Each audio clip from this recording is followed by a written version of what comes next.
Di balik layar market keuangan global, di balik grafik yang bergerak naik dan turun setiap detik, ada sebuah cerita yang sedang ditulis. Cerita tentang kekuatan, cerita tentang modal, dan cerita tentang siapa yang akan mengendalikan arah ekonomi dunia berikutnya. Di video ini, kita akan membedah top 5 pair minggu ini. Dengan cara fundamental, teknikal, hingga skenario trading paling rasional. Analisa fundamental. Hari Rabu adalah hari pengadilan inflasi. Inilah momen yang ditunggu dunia, yaitu data CPI Amerika.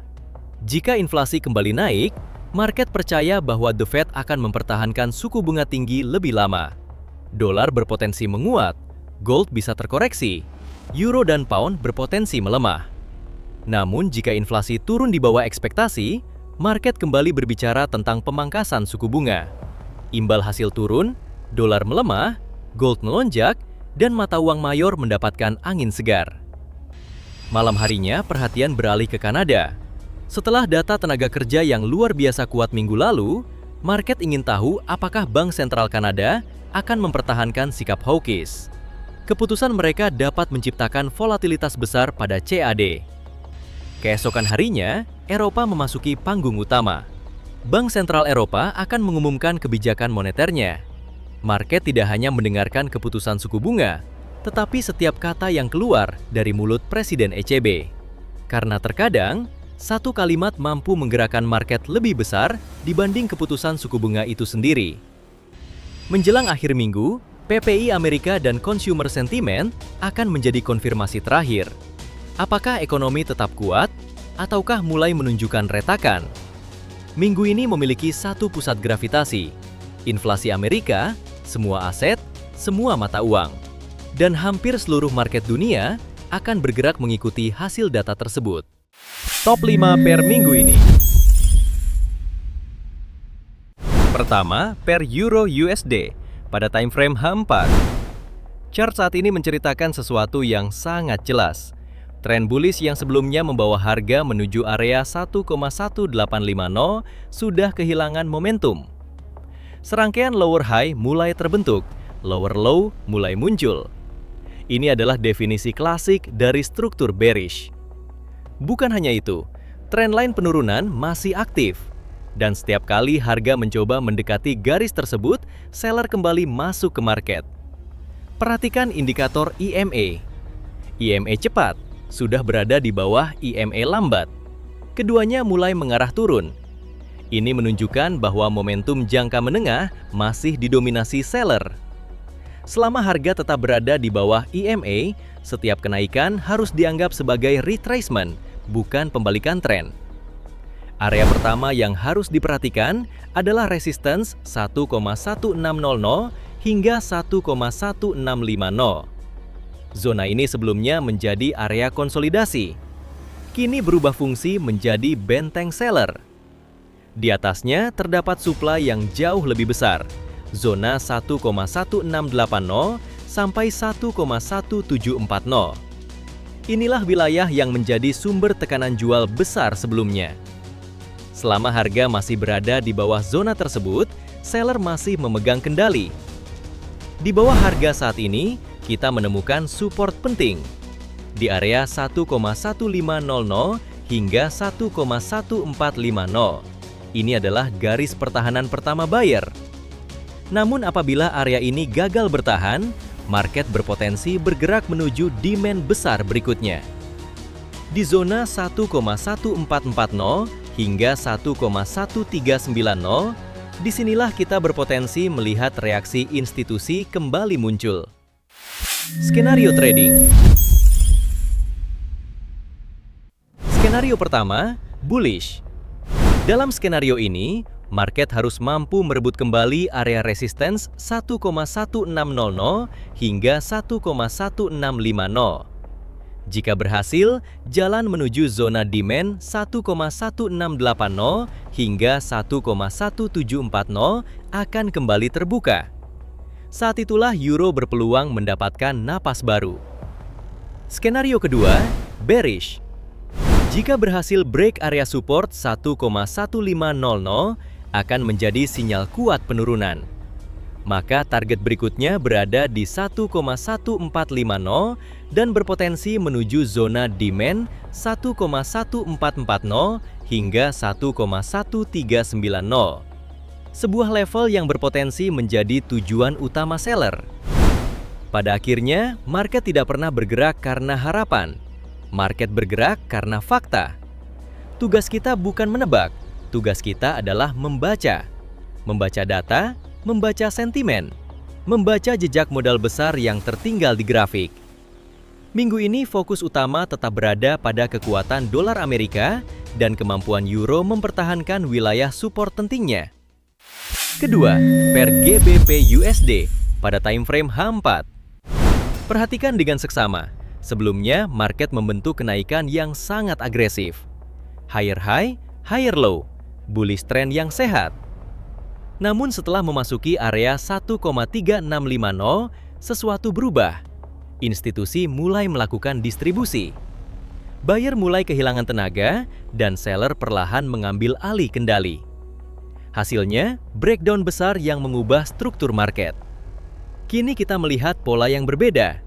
Lower high, lower low. Tanda klasik dari market bearish. EMA cepat telah berada di bawah EMA lambat. Ini adalah sinyal bahwa momentum jangka pendek sedang didominasi seller. Setiap kenaikan harga saat ini lebih terlihat sebagai retracement, bukan pembalikan tren. Tren lain turun masih bertahan. Beberapa kali harga mencoba menembusnya, namun selalu gagal. Ini menunjukkan bahwa seller masih mempertahankan tekanan. Selama tren lain ini belum ditembus secara meyakinkan, bias bearish tetap lebih dominan. Area pertama yang perlu diperhatikan berada di bagian atas. Terdapat area resistance 1,3405 hingga 1,3455. Ini adalah benteng pertama seller, area yang sebelumnya menjadi zona konsolidasi. Kini berubah menjadi resistance kuat. Di atasnya terdapat zona supply institusional di 1,3490 hingga 1,3550. Inilah wilayah yang kemungkinan besar akan dipertahankan oleh seller besar. Selama harga berada di bawah area resistance, tekanan bearish masih berlaku. Target pertama seller berada di area support 1,3300 hingga 1,3250. Kemudian zona demand utama berada di 1,3230 hingga 1,3170. Zona ini pernah menjadi titik akumulasi besar sebelumnya. Jika harga mencapai wilayah ini, reaksi buyer berpotensi muncul. Skenario trading. Skenario pertama, bullish. Jika harga berhasil menembus area resistance 1,3405 hingga 1,3455, maka jalan menuju zona supply 1,3490 hingga 1,3550 terbuka. Dan bukan tidak mungkin menuju area psikologis 1,3600. Skenario kedua, bearish. Jika resistance berhasil mempertahankan tekanan jual dan harga kembali ditolak dari area tersebut, maka seller berpotensi membawa market turun kembali menuju area support 1,3300 hingga 1,3325 dan bahkan berpotensi ke zona demand utama di 1,3230 hingga 1,3170. Jika demand gagal bertahan, penurunan yang lebih dalam dapat terjadi. Market tidak pernah bergerak secara acak. Selalu ada cerita, selalu ada alasan. Dan minggu ini, cerita terbesar datang dari pertarungan antara inflasi Amerika Serikat dan pertumbuhan ekonomi Inggris. Selama dolar didukung data ekonomi yang kuat, dan selama pound belum mendapatkan katalis positif yang cukup besar, maka tekanan bearish masih menjadi skenario utama. Ketiga, pair USD JPY pada time frame H4. Pada chart, kita dapat melihat struktur yang sangat jelas. Market terus membentuk higher high dan juga terus membentuk higher low. Ini adalah definisi klasik dari sebuah uptrend yang sehat. Artinya, setiap kali harga turun, buyer kembali masuk. Setiap kali harga naik, seller tidak mampu menciptakan pembalikan besar. Struktur ini menunjukkan bahwa kendali market masih berada di tangan buyer. Perhatikan posisi EMA. EMA cepat berada di atas EMA lambat. Keduanya mengarah ke atas dengan kemiringan yang cukup sehat. Kondisi seperti ini biasanya menandakan momentum bullish yang masih aktif. Belum terlihat tanda-tanda distribusi besar dari institusi. Belum terlihat perubahan struktur yang mengindikasikan pembalikan tren utama. Trendline naik yang terbentuk masih sangat terjaga. Harga terus menghormati garis ini. Selama trendline tetap bertahan, maka probabilitas kenaikan masih lebih besar dibanding penurunan. Sekarang kita perhatikan area penting pada bagian bawah. Terdapat area support utama berada di area 159 hingga 158,30. Ini adalah benteng pertama buyer. Jika terjadi koreksi sehat, area ini berpotensi menjadi lokasi re-entry bagi para pembeli. Di bawahnya terdapat zona demand di 158 hingga 157,30. Area ini merupakan wilayah akumulasi institusional yang sebelumnya memicu kenaikan besar. Jika harga turun ke sana, reaksi buyer sangat mungkin kembali muncul. Lalu pada bagian atas terdapat area resistance 160,40 hingga 161. Inilah pintu gerbang utama menuju kenaikan berikutnya. Jika berhasil ditembus, market berpotensi bergerak menuju zona supply besar di 161,20 hingga 162. Dan disinilah pertarungan sesungguhnya akan terjadi. Karena semakin dekat ke wilayah tersebut, semakin tinggi risiko intervensi Jepang. Skenario trading. Skenario pertama, bullish. Jika harga berhasil menembus area resistance 160,40 hingga 161, maka harga bergerak menuju target berikutnya ke zona supply 161,50 hingga 162. Inilah skenario utama selama struktur bullish masih bertahan. Skenario kedua, bearish. Namun jika harga gagal bertahan di atas support 159, inilah tanda seller mengambil alih kendali. Maka target berikutnya menuju zona demand di 158 hingga 157,30. Break zona demand akan mengubah struktur bullish menjadi netral. Di market finansial tidak ada yang benar 100%. Tidak ada yang tahu masa depan secara pasti. Bukan kemampuan menebak harga, tetapi kemampuan mengelola risiko ketika salah prediksi. Selanjutnya, silver pada time frame H4. Jika kita melihat struktur market, terlihat pola yang sangat jelas. Lower high, dan kembali lower high. Ini adalah tanda klasik dominasi seller. Setiap kali harga mencoba naik, seller selalu datang lebih cepat. Buyer kehilangan kekuatan dan distribusi terus berlangsung. EMA cepat telah berada di bawah EMA lambat. Kedua EMA sama-sama mengarah turun.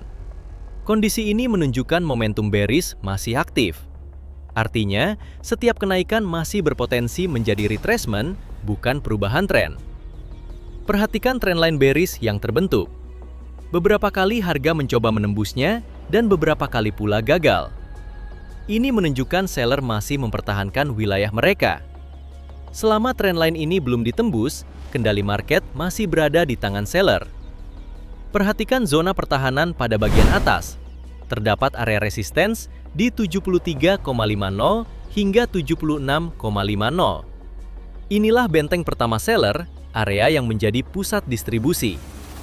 Jika harga kembali naik ke wilayah ini, reaksi seller perlu diperhatikan dengan sangat serius. Dan di atasnya terdapat zona supply di 77,60 hingga 81. Ini adalah benteng utama institusi, wilayah yang sebelumnya memicu penurunan besar.